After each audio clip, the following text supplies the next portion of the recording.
They say the screams could be heard throughout the entire fortress, echoing through stone corridors, bouncing off cold walls, reaching the ears of merchants in the marketplace below.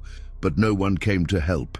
No one dared to intervene, because inside that chamber, suspended above a device designed by men who believed they were doing God's work, a woman was being broken. Not just her body, but her will, her truth, her very humanity. And when she finally confessed to murdering 840 children, the inquisitors smiled. They had gotten what they wanted. They had gotten compliance. What they didn't realize was that they had also gotten a lie that would eventually destroy their entire system. This is the story of the Judas cradle, a torture device so horrific that its very name evokes betrayal and suffering. It is the story of Maria de Zazoya, a Spanish midwife whose impossible confession exposed the fundamental flaw in torture as a tool of justice. It is the story of how institutions convinced of their righteousness can become architects of unspeakable cruelty. And it is the story of how one man's determination to find the truth would ultimately bring down centuries of accepted practice, changing the course of justice forever. The year is 1610. Spain is at the height of its power, controlling vast territories across Europe and the New World. The Spanish Inquisition, established over a century earlier, has become a bureaucratic machine of faith enforcement, operating with the efficiency of a modern corporation and the zeal of religious fanatics. In this world, being accused of witchcraft or heresy isn't just a legal problem. It's a death sentence, wrapped in theological justification and executed with mechanical precision. In the Basque region of northern Spain, in a small town where everyone knows everyone, where children play in cobblestone streets and farmers tend their fields as they have for generations, rumors begin to circulate. Children are disappearing. Not many, not enough to cause panic, but enough to make people whisper, enough to make them look for someone to blame. And in a world where scientific understanding is limited and superstition fills the gaps, they find their scapegoat in the most unlikely person, a midwife named Maria de Zazoya. Maria was not wealthy or powerful. She was not a troublemaker or a rebel. She was a working woman, respected in her community for her skills in helping women through childbirth. She had delivered babies, comforted mothers, and been present at some of the most intimate moments of human life. She was, by all accounts, exactly the kind of person who should have been safe from persecution. But in 1610, in the shadow of the Inquisition, no one was truly safe. When the officials came for her, Maria probably didn't understand what was happening. Perhaps she thought there had been a mistake. Perhaps she believed that once she explained herself, once she told them she had done nothing wrong, they would let her go. She couldn't have known that the truth didn't matter. She couldn't have known that the moment she was taken into custody, her fate was already sealed, because the Inquisition didn't just want suspects, they wanted confessions, and they had perfected the art of obtaining them.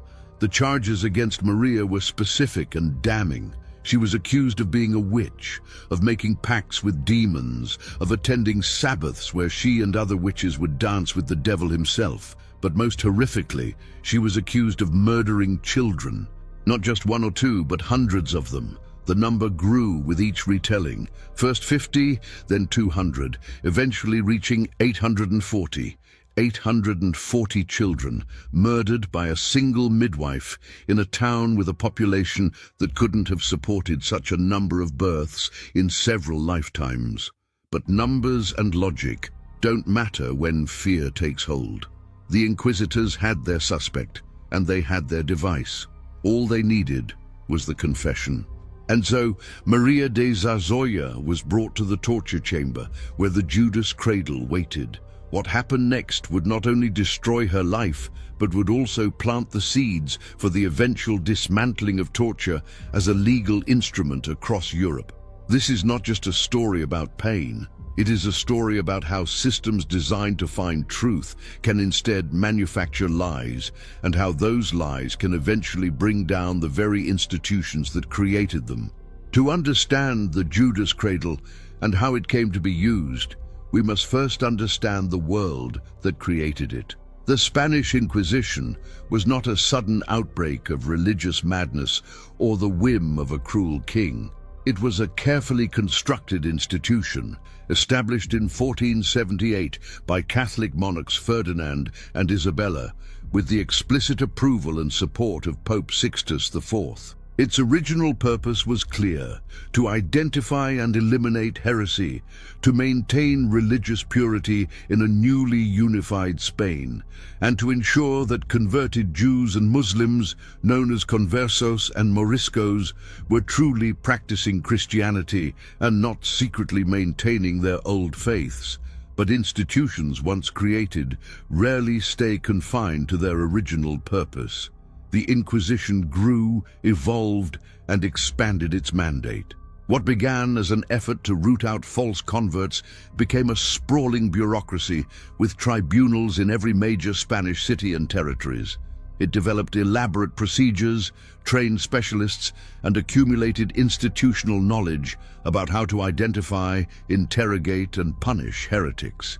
It became, in essence, a parallel justice system operating alongside secular courts, but answering only to the Church and ultimately to the Pope himself. The Inquisition's power was not just spiritual, but also financial. When someone was convicted of heresy, their property could be confiscated. This created a perverse incentive system where the Inquisition could fund its operations through the persecution of wealthy individuals. Denunciations could be made anonymously, and the accused were not always told who had accused them or even specifically what they were accused of doing. The process was designed to be disorienting, isolating, and psychologically devastating, even before any physical torture began. By the early 1600s, when Maria de Zazoya was arrested, the Inquisition had been operating for over a century. It had developed what modern scholars would recognize as a sophisticated bureaucratic structure. There were inquisitors who conducted interrogations, notaries who recorded every word spoken during proceedings, familiars who acted as informants and guards, and consultores who provided theological guidance. Everything was documented, filed, and preserved. The Inquisition was obsessed with record-keeping, which ironically provides historians with detailed accounts of its activities. The theological justification for torture was complex and carefully constructed. Church authorities cited biblical passages, classical philosophers, and centuries of Christian tradition to argue that torture was not only permissible, but sometimes necessary. They drew on Augustine's writings about heresy as a disease that must be cut out of the body of the Church. They referenced Thomas Aquinas, who had argued that torture could be used in moderation to compel truth from those who refused to confess their crimes. They created an elaborate moral framework that allowed good, pious men to inflict unimaginable suffering while believing they were doing holy work. But there were rules, at least officially. Canon law specified that torture should not endanger life or cause permanent injury. It could only be used when there was already strong evidence of guilt, not on mere suspicion. And it could only be applied once, though this rule was easily circumvented by declaring subsequent sessions as continuations rather than new applications of torture. The confession obtained under torture had to be confirmed afterward, freely given without duress, or it was technically invalid. These rules gave the appearance of restraint and justice, while in practice doing little to prevent abuse. The Basque region where Maria lived was particularly affected by witch hunting in the early 1600s. A series of trials in the town of Zugarramurdi in 1610 had created panic throughout the region. Dozens of people, mostly women, were accused of witchcraft. They confessed under torture to attending Sabbaths, flying through the air, having sexual relations with demons, and murdering children. These confessions followed remarkably similar patterns, which the inquisitors took as proof of a vast conspiracy rather than evidence that the torture was producing false statements. The witch trials in the Basque region were part of a larger European phenomenon. Between the 15th and 18th centuries, tens of thousands of people, mostly women, were executed for witchcraft across Europe. The accusations followed predictable patterns. The accused could fly, they attended secret meetings, they made pacts with the devil, they caused illness and crop failures, and they harmed children. The confessions, extracted through torture, reinforced these beliefs, creating a self-fulfilling prophecy where the torture produced exactly the confessions the torturers expected to hear. The Judas cradle, known in Spanish as the Cuna de Judas, was a masterpiece of calculated cruelty. It was not designed to kill quickly or to extract information through shock and immediate pain. Instead, it was engineered to maximize suffering over extended periods while keeping the victim alive and conscious for as long as possible. The device itself was deceptively simple in construction, which made it all the more horrifying in application. It consisted of a pyramidal seat, typically made of wood but sometimes metal, with a sharp point at the apex. The victim would be suspended above this point by ropes attached to a pulley system mounted on the ceiling or a wooden frame. The mechanics of the device exploited the victim's own body weight as the primary instrument of torture. The victim would be stripped, ostensibly to prevent them from hiding magical charms or amulets that might protect them from pain, but in reality to add humiliation to physical suffering. Their hands would be bound behind their back or above their head. Their feet might be bound together or weighted with stones or iron balls. Then, using the pulley system, they would be slowly lowered onto the point of the pyramid. The positioning was critical to the device's effectiveness. The pointed apex would be placed against the victim's most sensitive areas, typically the anus, vagina, or perineum. As the victim's weight pressed down, the point would begin to penetrate. But this was not a quick impalement. The torture could be controlled and modulated. The torturers could adjust the height, determining how much of the victim's weight bore down on the point. They could raise the victim slightly to provide temporary relief, then lower them again. They could add weights to increase the pressure or remove them to decrease it. The psychological dimension of the Judas cradle was as important as the physical. The victim could see the device before being placed upon it. They could anticipate what was coming. Once positioned, they could look down and see the point pressing into their flesh. They knew that any movement, any struggle, would only increase their suffering. Trying to lift oneself up required strength that would quickly fail, and the inevitable collapse back onto the point brought fresh agony. The victim was trapped in a situation where both action and inaction led to pain.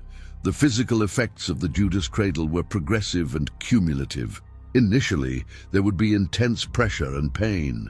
As time passed, the point would begin to penetrate deeper, tearing tissue and causing bleeding. The victim's muscles would cramp from the forced position, adding waves of pain on top of the primary suffering. Depending on how much weight was applied, the penetration could be shallow and agonizingly slow, or deeper and more immediately damaging.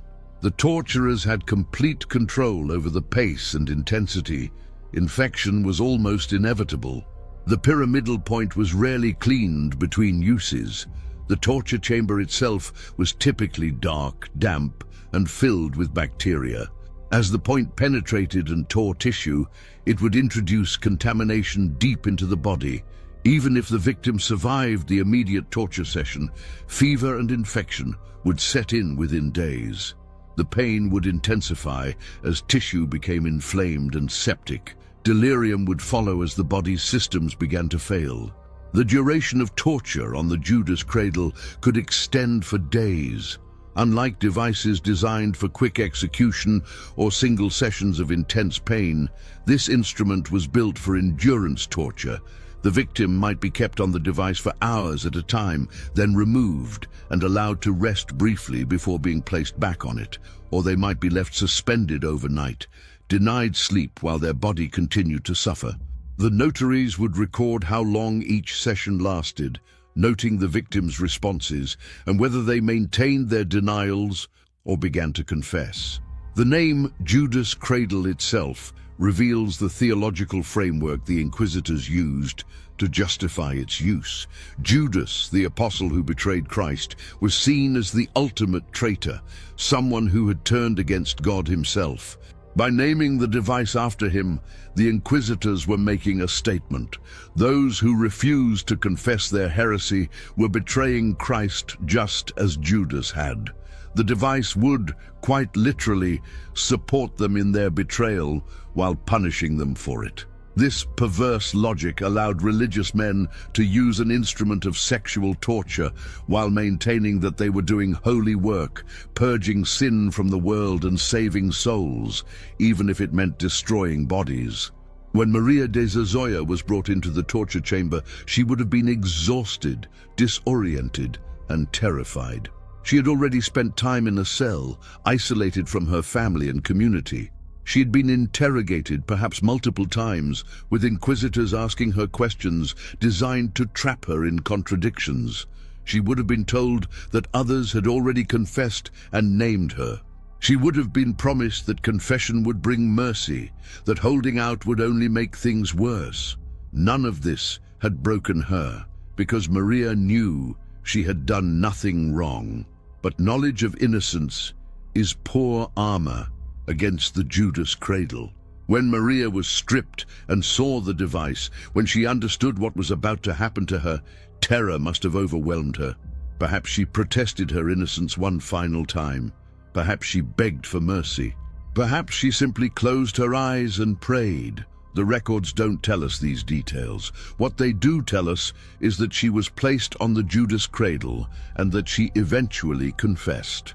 Not to one crime or two, but to 840 murders of children. The confession that Maria gave under torture was extraordinary in its specificity and its impossibility. She admitted to being a witch for over 30 years. She claimed to have attended Sabbaths where dozens of witches would gather, flying through the air on broomsticks or transforming into animals to make the journey. She said she had made a pact with a demon who appeared to her as a handsome man dressed in black. She confessed that at these Sabbaths she and other witches would kill children, using their blood and body parts to make ointments and potions. The number of children Maria claimed to have killed grew throughout her interrogation. First she admitted to 10, then 50, then hundreds, until finally reaching 840. This number alone should have raised immediate questions. Maria's town was small. Even if we counted all surrounding villages, the total population couldn't have supported anywhere near 840 births during the period she claimed to have been murdering children.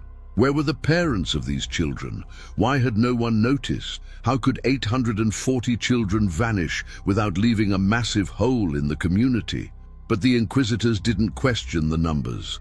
They accepted Maria's confession because it confirmed what they already believed about witches.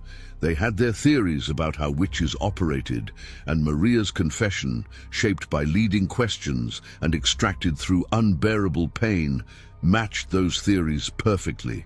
When asked how she killed the children, she provided details that reflected the Inquisitors' own imaginations rather than any possible reality. She described elaborate rituals, impossible acts, supernatural events that violated the laws of nature. The torture sessions would have been punctuated by moments of relief when Maria was removed from the Judas cradle. During these intervals, a notary would carefully record her confession. She would be asked to repeat what she had said, to elaborate on details, to name accomplices. Every word was written down in formal legal language, transforming the pain-induced babbling of a tortured woman into what appeared to be legal testimony. This documentation would later be crucial in exposing the flaws of torture, but at the time, it served only to give the proceedings a veneer of legitimacy. Maria's physical condition would have deteriorated rapidly. The damage from the Judas cradle was not something anyone could endure without permanent harm. Infection would have set in quickly. She would have developed fever, chills, and delirium. The pain would have been constant and overwhelming. Yet even in this state, she was expected to ratify her confession, to repeat it voluntarily outside the torture chamber, to confirm that every word was true and freely given. And she did, because what choice did she have? The alternative was to be tortured again. The confession of 840 child murders made Maria de Zazoya one of the most prolific serial killers in history. If it had been true, it would have made her comparable to modern cases that shocked the world with their scope and horror. But it wasn't true. It couldn't have been true. The mathematics alone made it impossible. Yet the inquisitors accepted it, documented it, and proceeded with prosecution based on it. They had gotten exactly what they wanted, a confession that confirmed their beliefs and justified their methods. What Maria experienced was not unique to her. Hundreds, perhaps thousands, of other accused witches went through similar ordeals across Europe during this period. Their confessions followed remarkably similar patterns because the torture shaped the content. When victims were asked leading questions about attending Sabbaths, about flying through the air, about making pacts with demons, they learned what answers would make the pain stop. The torture became a template for confession, producing testimony that looked like corroboration, but was actually just the reproduction of the torturer's own beliefs. In 1610, the same year Maria de Zazoya was tortured, the Supreme Council of the Spanish Inquisition sent an inquisitor named Alonso de Salazar Frias to investigate the witch trials in the Basque region. This decision would prove to be one of the most important in the history of torture and justice.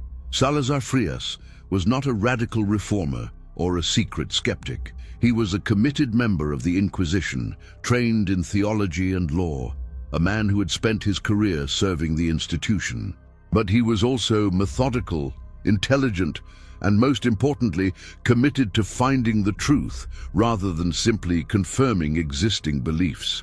What Salazar Frias found shocked him. He began by reviewing the records of witch trials, reading through the confessions that had been extracted through torture. He noticed patterns that troubled him. The confessions were too similar. They contained the same details, used the same language, and described the same impossible events. They referenced each other in ways that suggested coaching rather than independent testimony. When he read Maria de Zazoya's confession of 840 child murders, he didn't just accept it. He began to investigate. Salazar Frias did something revolutionary for his time.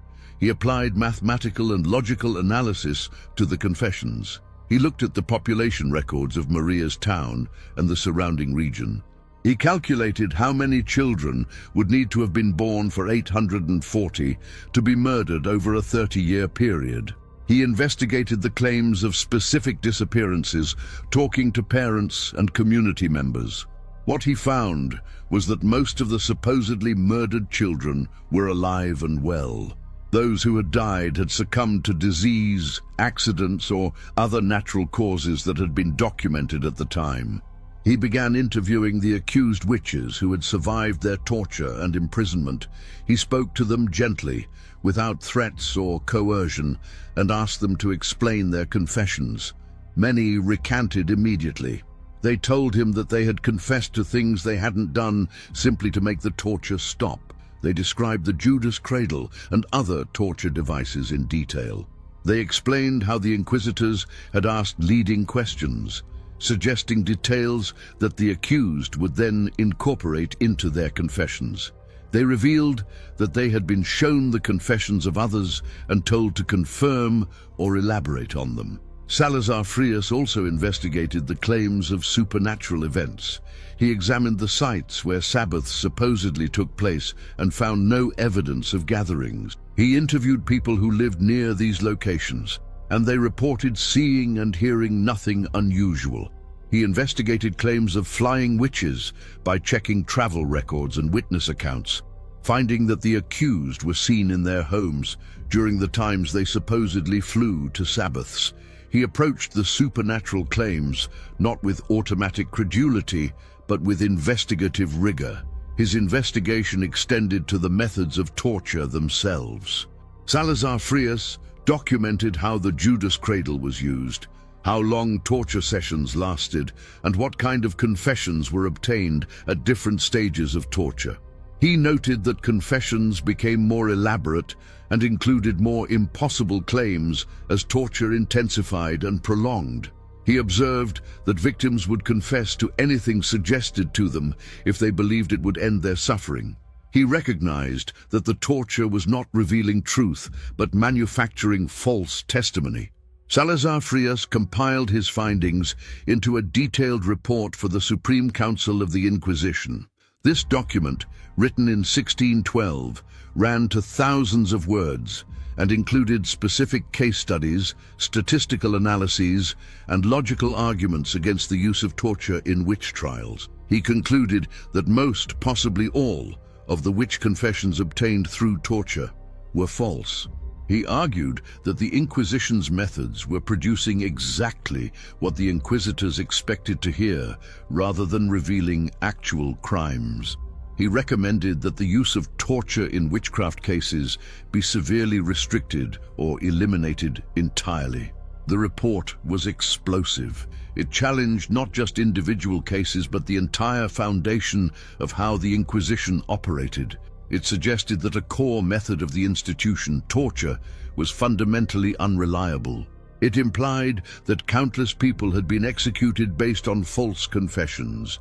It required the Inquisition to admit that it had been wrong, systematically and repeatedly, about one of its primary concerns. This was not an easy thing for any institution to accept, especially one as powerful and established as the Spanish Inquisition. The Spanish Inquisition's use of torture was not random or chaotic.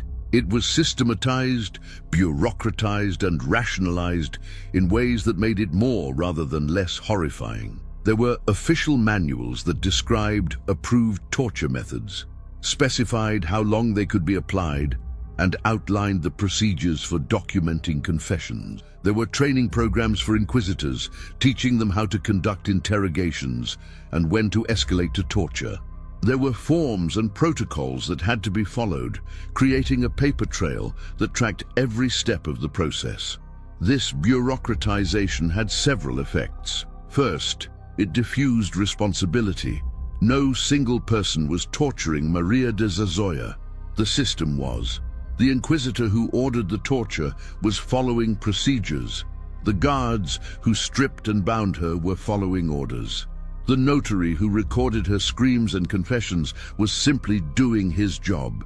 The physician who monitored her to ensure she didn't die too quickly was providing medical care within the scope of his duties.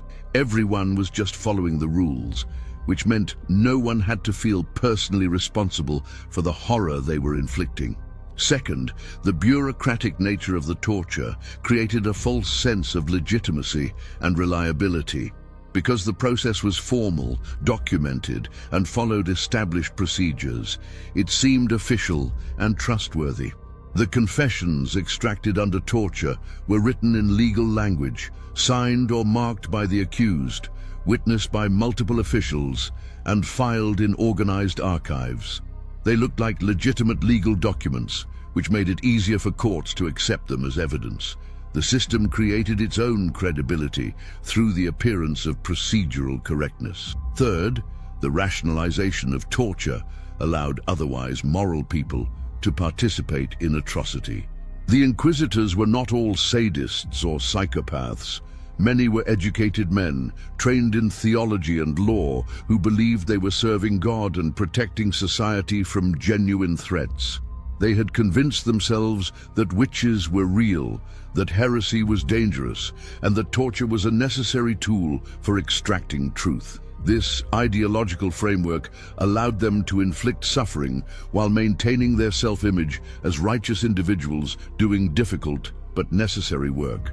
The medical involvement in torture is particularly revealing of how rationalization worked. Physicians were present during torture sessions, not to prevent suffering, but to ensure that the victim survived long enough to confess, and that torture didn't cause death before execution.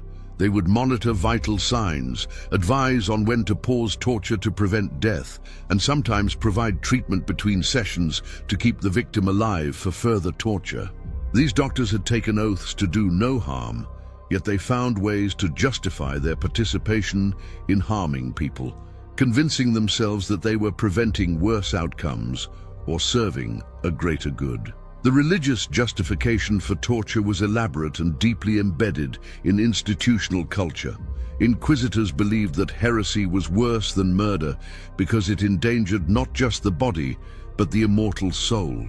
They saw themselves as spiritual physicians, using harsh medicine to cure a deadly disease.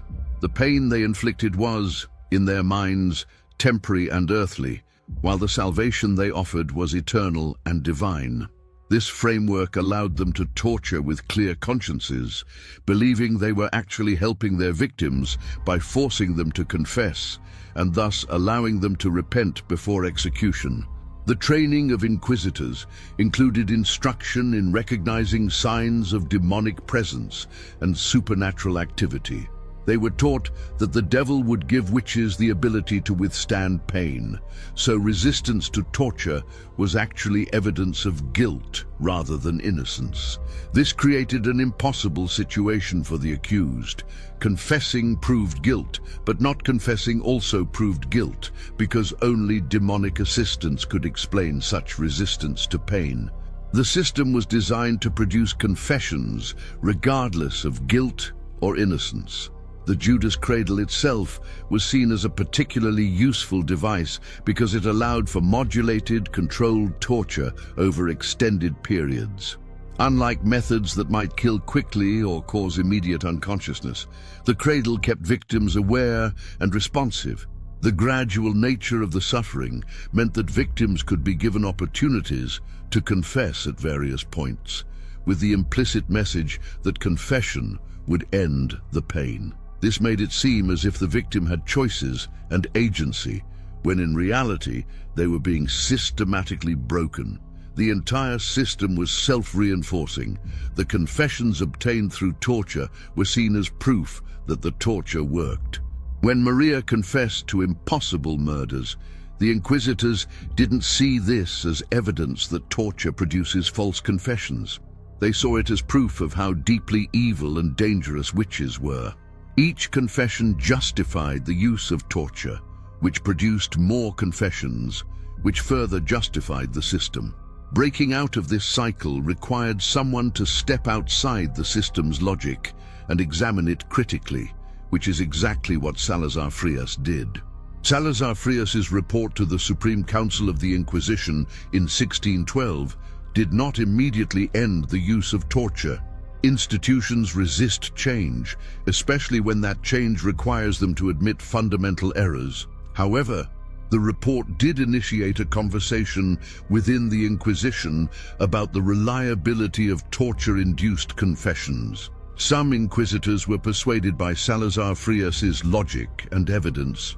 Others defended existing practices, arguing that centuries of tradition and theological authority couldn't be wrong.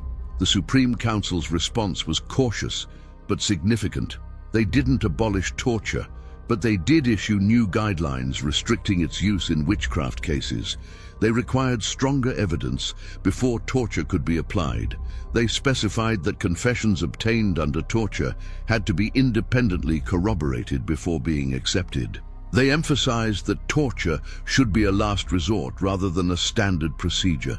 These changes didn't end torture, but they represented official acknowledgement that the system had problems. The impact of Salazar Frias's work extended beyond Spain. His report circulated among legal scholars and church officials across Europe. It was translated, discussed, and debated in universities and legal courts. Other jurisdictions began conducting their own reviews of witch trials and torture-induced confessions. In some places, this led to restrictions on torture. In others, it led to increased skepticism about witchcraft accusations. The seeds of reform had been planted, even if they would take decades to fully sprout. But institutional change is slow, and the Judas cradle continued to be used for many years after Salazar Frias's report. Inquisitors who believed in its effectiveness continued to employ it. Regions that hadn't received or hadn't accepted the new guidelines maintained old practices. The device spread beyond Spain to other European countries where torture was legal and accepted. The knowledge of how to construct and use the Judas cradle traveled from one jurisdiction to another, carried by officials who saw it as an effective tool. Throughout the 17th century, torture remained a standard part of the judicial process across much of Europe, though its use became increasingly controversial. Philosophers and legal scholars began publishing treatises questioning the reliability of torture. They pointed out logical flaws, similar to those identified by Salazar Frias, that torture produces compliance rather than truth, that innocent people will confess to anything to stop the pain, and that the guilty with high pain tolerance might resist, while the innocent with low tolerance might break immediately.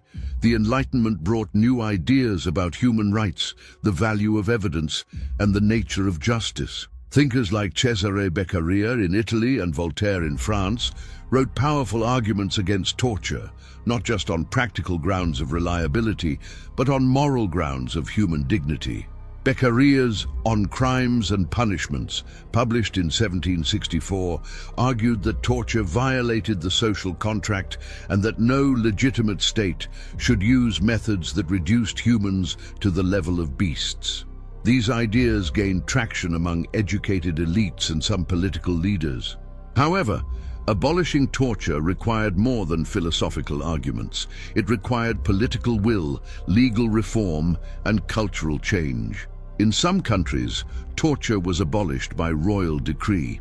In others, it faded away through disuse, as courts stopped ordering it, and judges stopped accepting confessions obtained through it. The process was gradual and uneven.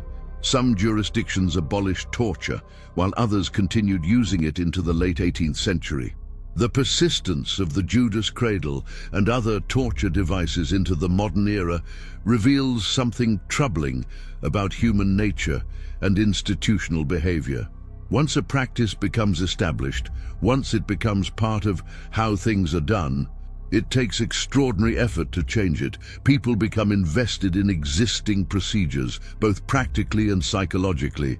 Admitting that torture was wrong meant admitting that countless people had been executed based on false confessions. It meant acknowledging that respected officials had been committing terrible acts. It meant confronting uncomfortable truths about human capacity for cruelty.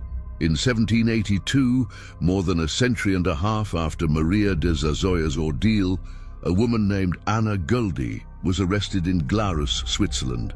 She was a 49-year-old servant who worked in the household of a local magistrate. She was accused of using witchcraft to poison the magistrate's daughter by putting needles in the girl's food and milk. The charges were absurd. The evidence was circumstantial at best, and Swiss law had already been moving away from witchcraft prosecutions. Yet Anna Göldi would become the last person in Europe to be executed for witchcraft, and her death would finally shock European society into confronting the legacy of torture. Anna's trial was controversial from the beginning. By 1782, belief in witchcraft had declined significantly among educated Europeans. The Enlightenment had transformed legal thinking, and most jurisdictions had either abolished witchcraft as a legal category or stopped prosecuting cases. Switzerland itself had not executed anyone for witchcraft in decades. That Anna Göldi was even charged was unusual and reflected local political conflicts rather than widespread belief in her supernatural powers. The magistrate who employed Anna, Johann Jakob Tschudi, accused her after his daughter fell ill and supposedly vomited up pins and needles. Medical examination could not confirm how these objects got into the child's body, but witchcraft provided a convenient explanation. What complicated the case was that Anna and Tschudi had been involved in a sexual relationship, and Anna may have become pregnant. Some historians believe the witchcraft charges were manufactured to eliminate a servant who had become an embarrassment and potential scandal for a powerful man. Despite the weakness of the evidence, Anna was subjected to torture to obtain a confession. The specific device used was likely a variant of the Judas cradle or a similar apparatus designed to inflict prolonged suffering. The Swiss authorities were somewhat circumspect about the torture, knowing that it had become controversial, but they applied enough pressure to break Anna's resistance. Under torture, she confessed to making a pact with the devil and using magic to harm the child. After the torture, Anna was given time to recover and then asked to ratify her confession. She recanted, stating that she had only confessed to stop the pain and that none of it was true. This created a legal problem for the authorities. According to established procedure, confessions had to be voluntarily confirmed outside the torture chamber to be valid. Anna's recantation should have invalidated her confession. However, the magistrate and local judges were determined to proceed with prosecution. Anna was tortured again, and again she confessed. This time, when brought before the court to ratify her confession, she was warned that refusing to confirm it would result in more torture. Faced with this threat, she confirmed her confession. The legal fiction was maintained. Her confession was technically voluntary because she confirmed it outside the torture chamber, even though the threat of more torture made the confirmation anything but free. Anna Goldie was convicted of witchcraft and sentenced to death. On June 13, 1782, she was executed by beheading in Glarus. The execution was supposed to be a routine matter, the conclusion of a legal case. Instead, it became a scandal that reverberated across Europe. News of Anna's execution spread quickly, reported in newspapers and discussed in salons and coffeehouses. Educated Europeans were shocked that witchcraft prosecution and torture were still being used in the enlightened late 18th century. The outcry over Anna Goldie's execution was immediate and intense. Intellectuals condemned Glarus authorities for their barbarism. Legal scholars criticized the use of torture and the acceptance of coerced confessions. Religious leaders, including some Protestant and Catholic officials, expressed concern that the case made Christianity look superstitious and cruel.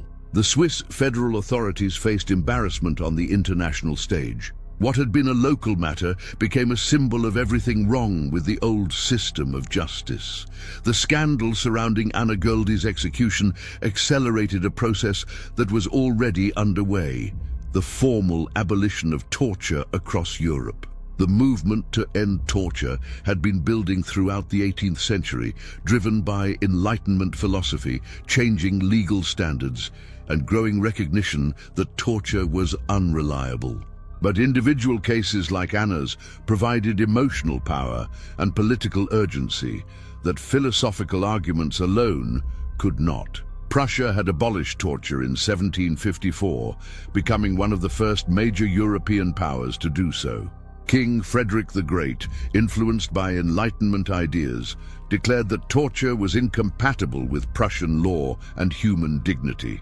Other German states followed slowly over the following decades. Austria abolished torture in 1776. France, despite being a center of Enlightenment thought, didn't fully abolish judicial torture until 1788, just a year before the French Revolution. The abolition of torture required changes at multiple levels. Laws had to be rewritten to remove torture from criminal procedure. Courts had to develop new methods for interrogating suspects and evaluating evidence. Society had to shift away from accepting coerced confessions as reliable proof of guilt. This transformation happened at different speeds in different places, with some regions embracing reform quickly while others resisted for decades. England provides an interesting case study. Torture had never been formally legalized in English common law, though it had been used under royal prerogative in specific cases. By the 18th century, English lawyers and judges prided themselves on their rejection of torture, contrasting English justice with what they portrayed as the barbaric practices of continental Europe. However, this self-congratulation ignored England's use of other coercive methods and its brutal system of corporal and capital punishment. The United States, influenced by English common law and Enlightenment principles, prohibited torture in its constitutional framework. The Fifth Amendment's protection against self-incrimination and the Eighth Amendment's prohibition of cruel and unusual punishment effectively banned torture in federal law. However, the reality often fell short of the ideal, with harsh interrogation methods, physical abuse, and coercive practices continuing in various forms. The Vatican, which had authorized the Inquisition and approved the use of torture in heresy cases, moved slowly toward reform. The Spanish Inquisition itself was not fully abolished until 1834, and even then the end came through political change rather than the Church voluntarily giving up its power. The Catholic Church only formally acknowledged that torture was intrinsically wrong in the 20th century, centuries after secular authorities had abolished it. The legacy of Salazar Frias's investigation became clearer in retrospect. His careful documentation of torture's unreliability, his mathematical demonstration that confessions could be impossible, and his insistence on investigating rather than simply accepting claims provided a template for later reformers. His work showed that institutions could examine their own practices critically and change based on evidence. It proved that even deep-seated practices could be reformed if someone with authority was willing to challenge them. The abolition of torture marked a fundamental shift in legal philosophy. It represented recognition that certain methods are wrong, regardless of whether they might sometimes produce useful results. It acknowledged that human dignity has value independent of utilitarian calculations.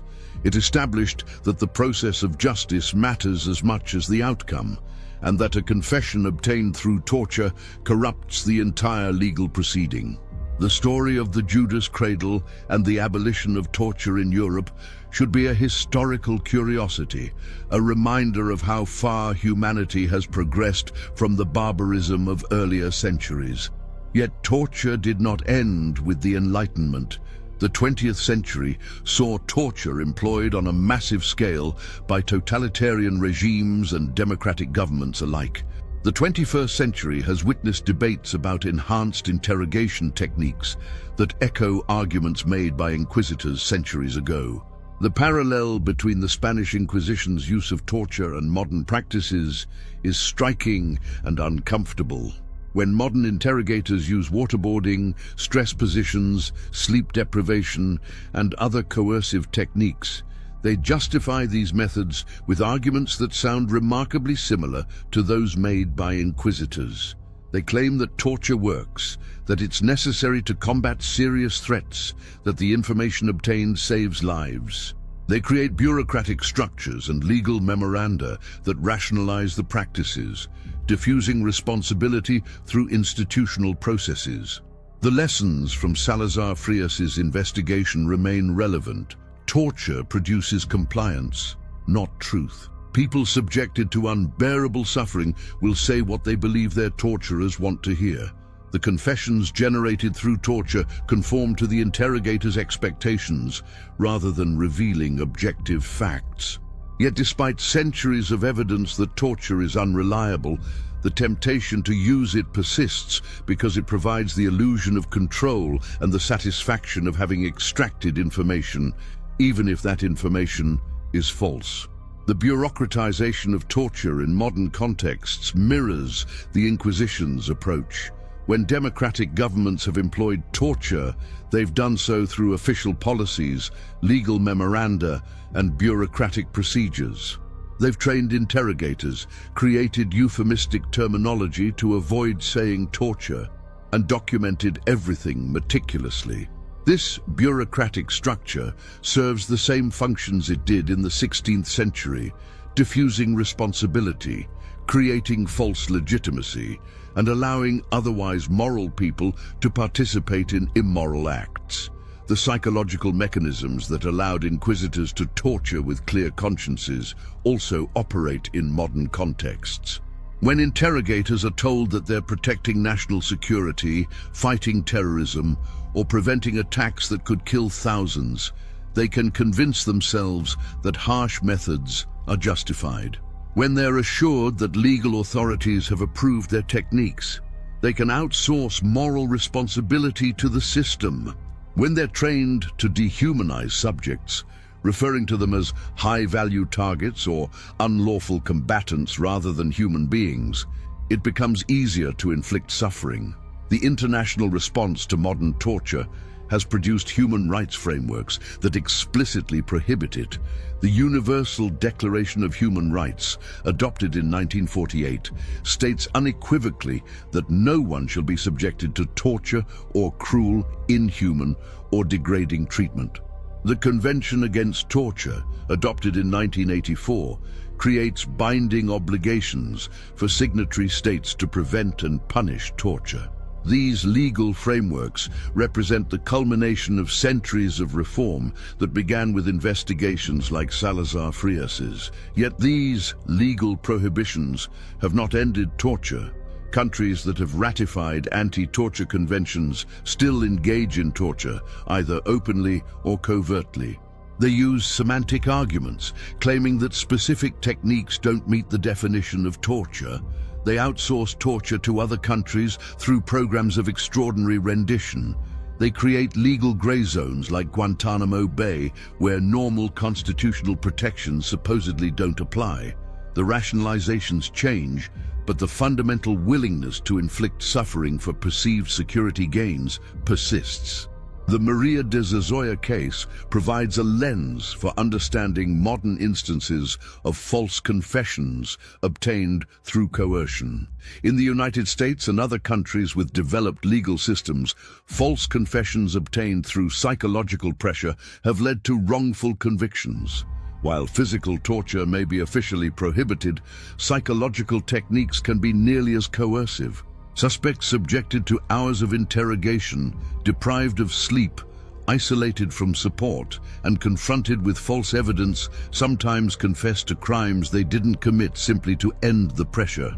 Perhaps the most disturbing lesson from the history of the Judas cradle is how ordinary people become participants in atrocity. The inquisitors who tortured Maria de Zazoya were not uniquely evil individuals. They were educated, religious men who believed in God, loved their families, and saw themselves as serving a righteous cause. They attended church, said prayers, and presumably examined their consciences. Yet they were able to inflict terrible suffering on other human beings without apparent moral conflict. This phenomenon is not unique to the Inquisition. 20th century research on obedience to authority, particularly the famous Milgram experiments, demonstrated that ordinary people will administer what they believe are painful electric shocks to strangers when instructed to do so by an authority figure.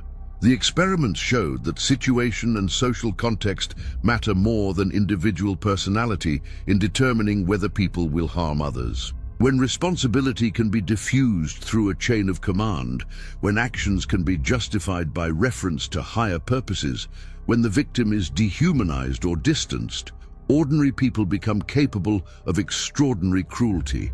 The bureaucratic nature of institutionalized torture is particularly effective at enabling this transformation. When torture is systematized, no single person bears full responsibility. The official who signs the order hasn't personally touched the victim. The guard who binds the victim is just following instructions. The interrogator who asks the questions isn't the one who designed the device. The notary who records the confession is merely documenting what happens. Everyone can point to someone else and say they were just doing their small part in a larger process. The rationalization of torture through ideology and theology provides another layer of psychological protection. When torturers can convince themselves that they're fighting evil, protecting the innocent, or serving God, they can maintain their self-image as good people while doing terrible things. The narrative they tell themselves transforms torture from cruelty into necessity, from sin into duty. This psychological mechanism allowed inquisitors to sleep at night after spending their days extracting false confessions through agony. The gradual nature of moral compromise plays a role as well. No one starts their career planning to torture innocent people. They begin by accepting small compromises, attending an interrogation, writing a report, guarding a door. Each step seems minor and justifiable in context. Before they realize it, they've become complicit in a system of torture. Backing out becomes difficult because it would require admitting to themselves and others that they've been participating in something wrong. The social environment within institutions reinforces participation in unethical practices. When everyone around you is doing something, when your colleagues and superiors accept it as normal, when questioning the practice would mark you as disloyal or weak, the pressure to conform is intense. Whistleblowers and internal critics face professional and personal costs. It's easier to go along, to tell yourself that others must know better, to assume that if something were truly wrong, someone higher up would have stopped it. The dehumanization of victims is crucial to enabling torture. When Maria de Zazoya was accused of murdering 840 children and making pacts with demons, she stopped being seen as a person and became instead a monster who deserved whatever happened to her. This psychological distancing allowed her torturers to inflict suffering without empathy. They weren't hurting a woman who was someone's daughter, mother, or friend. They were punishing a witch who had committed unspeakable evils. Modern psychological research on moral disengagement describes mechanisms that people use to justify harmful behavior. Moral justification, euphemistic labeling, advantageous comparison, displacement of responsibility, diffusion of responsibility, disregarding or distorting consequences, dehumanization, and attribution of blame.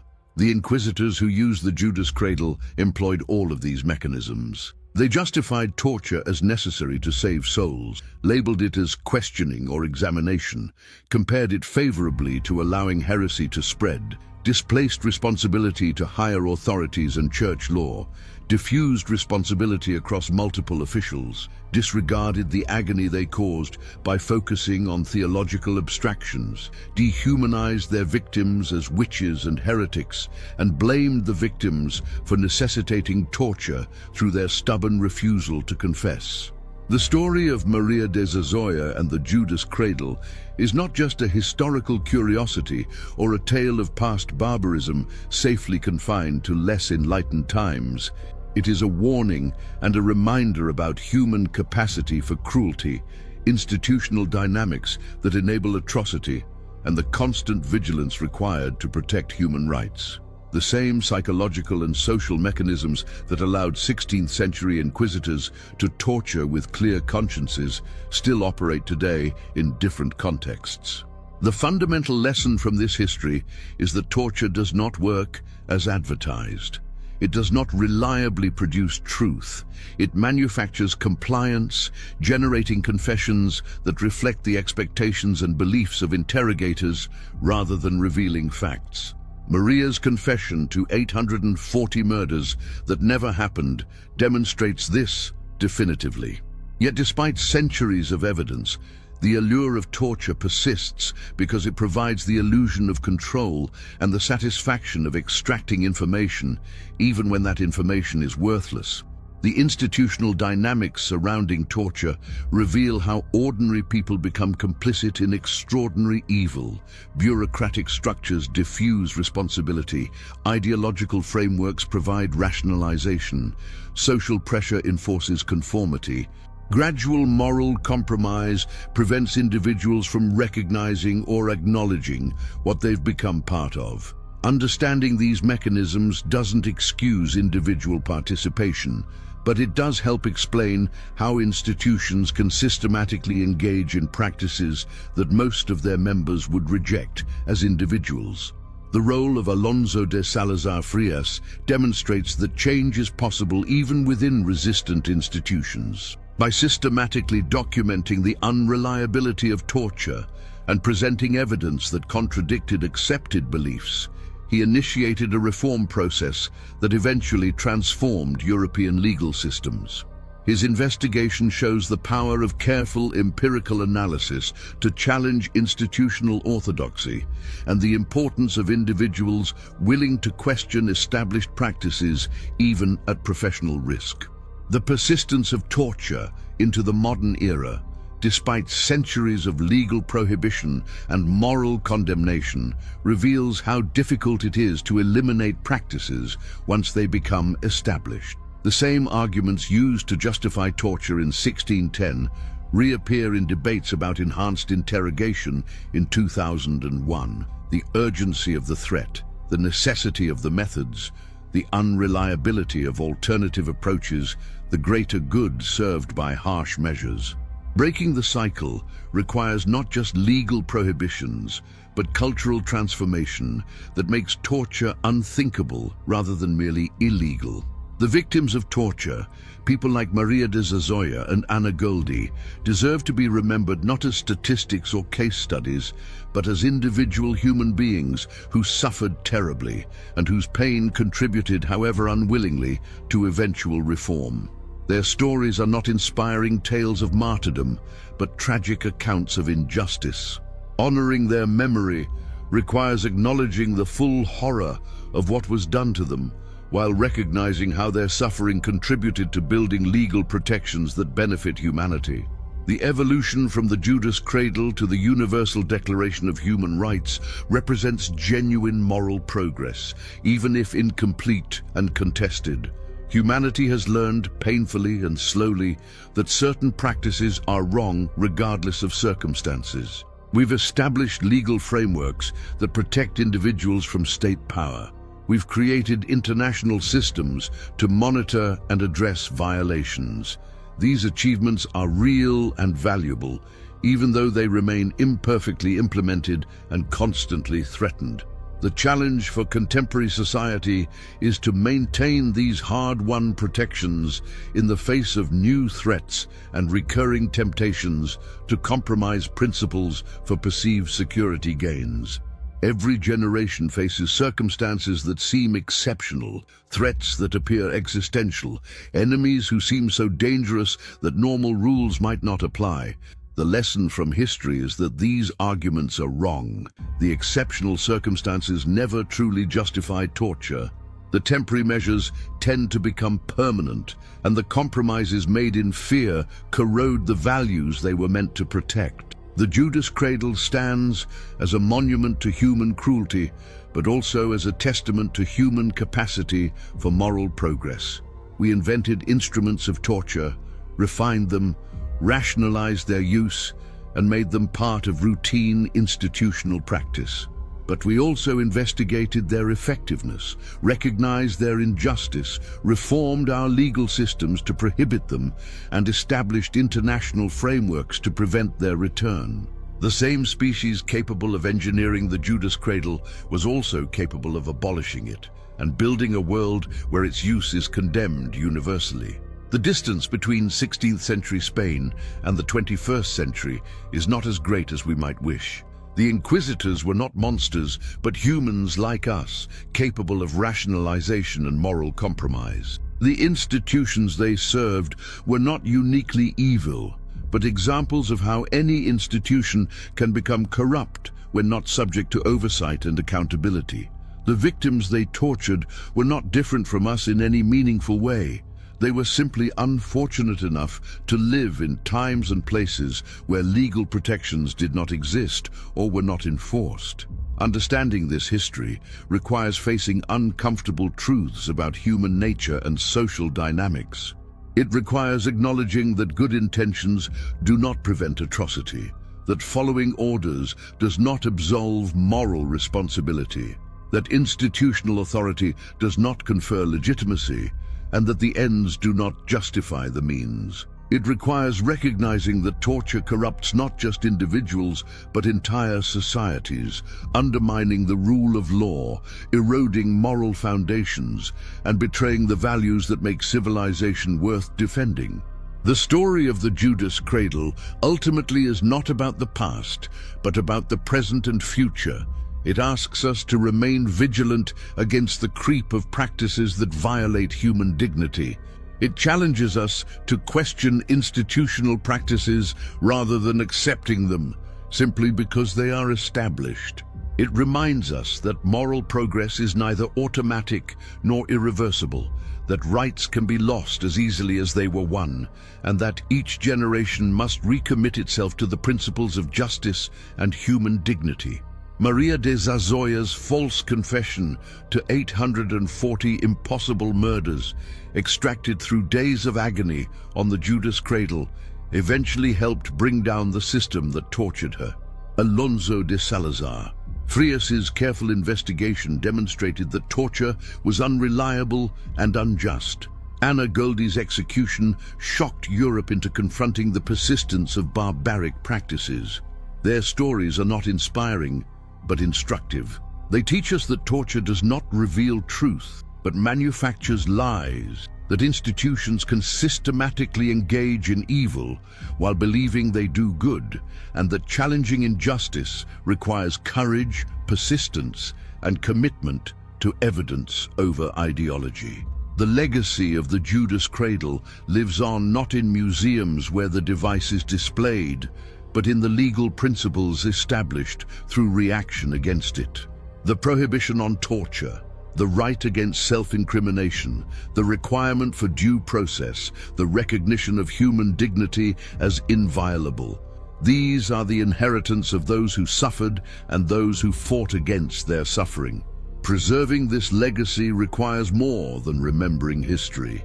It requires actively defending these principles against erosion, speaking out against violations, and refusing to compromise on human rights, even when circumstances seem to justify it.